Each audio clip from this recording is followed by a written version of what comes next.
Hey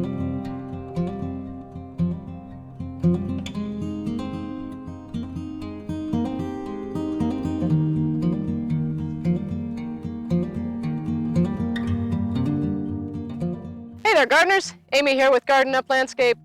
Today what I want to talk about is tying up evergreens for a little bit of extra winter protection. First, I want to say I was doing some research on this topic last night to make sure everything I said was correct, and there's a huge lack of information on this actual topic. So what I want to really delve into is the why and the science of what we're doing, so that even if you find conflicting information, you can have everything you need and think for yourself about your situation and do what's best for your shrubs in your property. So if you like this video, make sure to tell me about it by hitting the like button below. And if you want more content like this, please remember to subscribe.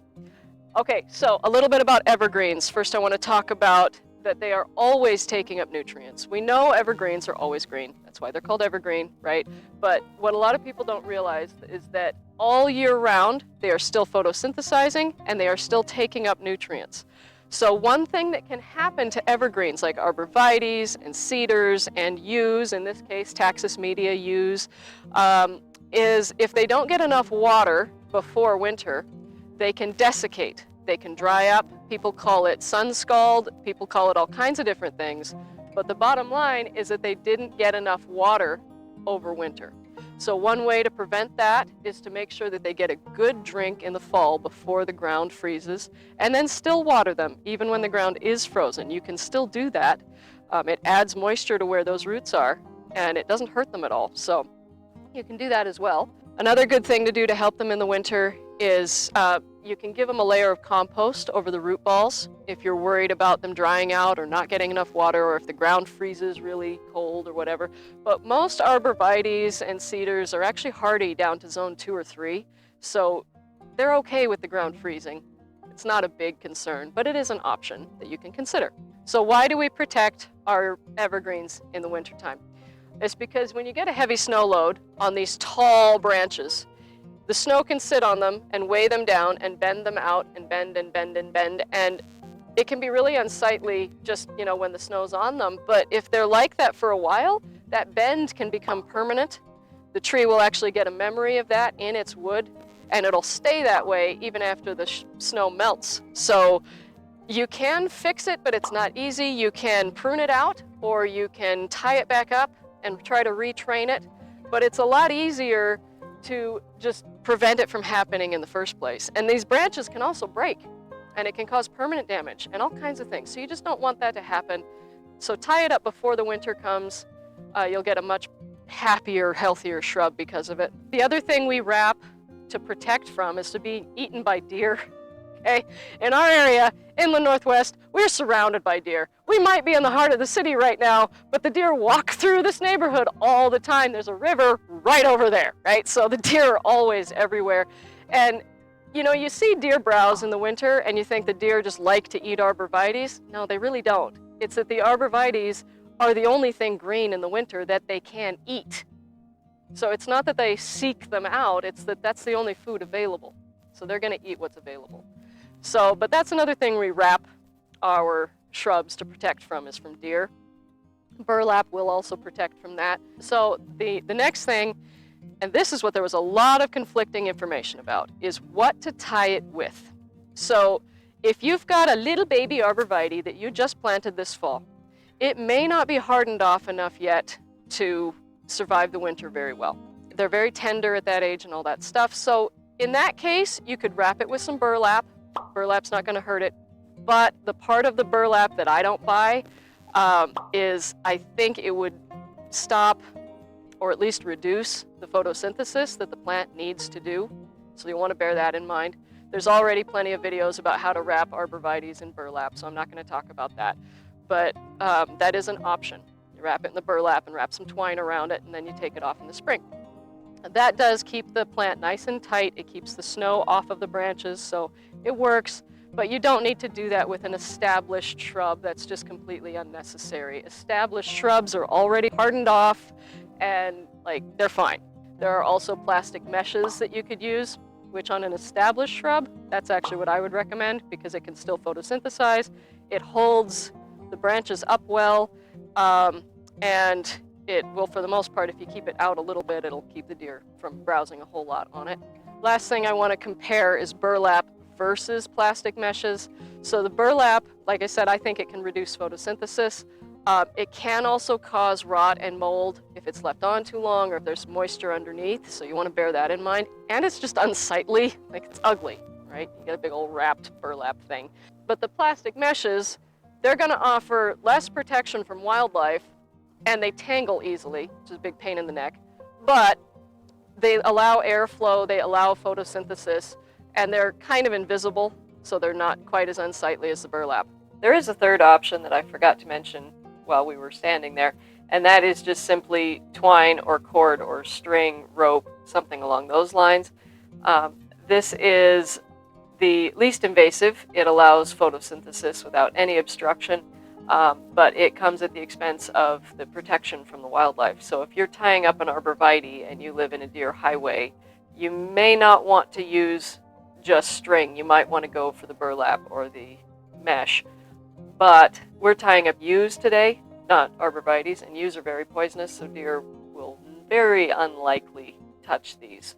So twine should be plenty, and that's all we're going to use for this project today. So what we're actually doing today is we're going to tie up each of these yews, and since they're so close together, I'm not going to try to tie each one individually, but we are going to wrap the twine around where we think each plant is, and then I'm actually going to weave it back and forth between all of them so that they can use each other's strength and hopefully hold each other up. So the tools we're going to need, obviously, you're going to need some kind of twine, okay? Jute twine is great. This will biodegrade and break down over time, so you'll need to replace it, but you don't have to worry so much about taking it off in the spring. If you do want to take it off in the spring, which is probably a good idea, you might want to use something that's a bright color so you can see it. So a red or a pink or a yellow, orange or something. This is a nylon cord. I'm not planning on using this. They also make green. I think this is also jute twines.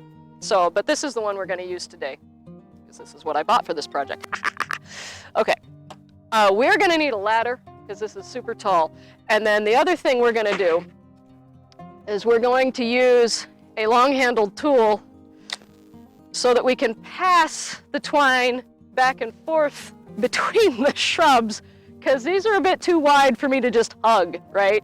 So we're going to pass the twine back and forth, and we're going to use this to do it. It's also a good idea to have hedgers or pruners or something in case you find a branch that just needs to be taken out. Okay, so I think that's everything we need. Let's get started. So my assistant Erin is going to help me. So the first thing we need to do is tie this to something. Now you don't want to tie it to an outside branch. You want to go to an inside main structural branch, because if you tie it out here, it'll pull. Well, as you start to go around the shrubs, it'll pull, and then this will learn to grow in this direction, and it'll look really dumb. So don't do that.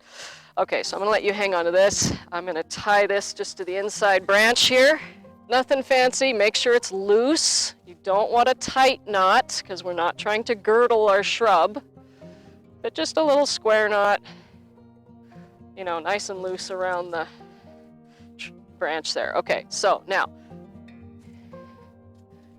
you take that and kind of go around and then see if you can pass it through to me on this side. Pull the rake. Okay, got it. There, just like that. And I'm going to try to catch as many of the branches as I can.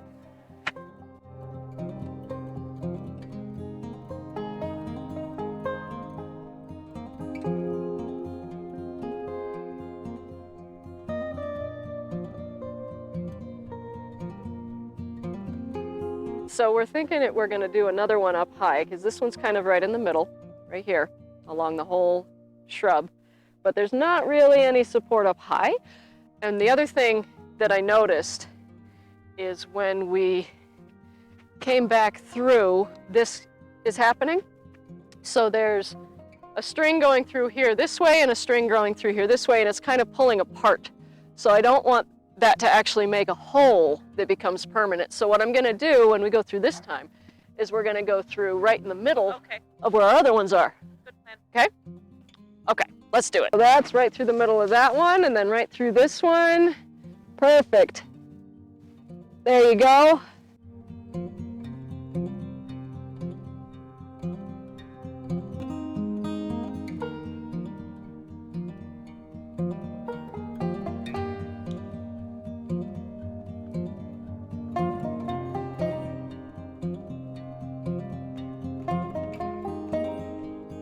Overhand knot, and then almost another overhand knot, but I'm not going to pull my end through. I'm just going to make a loop so that if I want to just take it off quickly in the spring, that's a slip knot, and I can just take it off right there.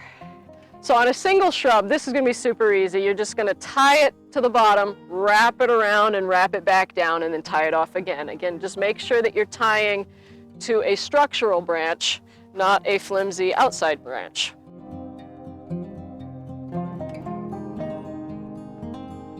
So this one already has some winter damage from previous years. You can see how this branch is leaning over, and it's still leaning over even though it's November, and it's probably been like this all year. So we're gonna tie this up and hopefully that'll reinforce it.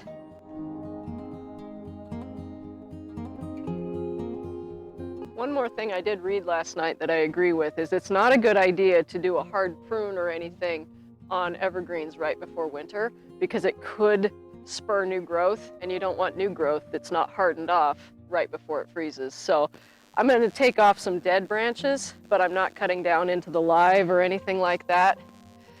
But just a real light prune if there's something that's just way out of place. So thanks for watching. If you enjoyed that video, make sure to tell me by hitting the thumbs up button below. And if you'd like more content like this, make sure to subscribe and turn on the notifications so you get notifications of when I post videos. I'm still going to be posting all through the winter on different fun gardening topics like book reviews and plant families and all kinds of cool things like that. I want to thank my client for letting me film on location, and my friend and associate Erin for helping me film. On that note, thanks again. See you in the garden.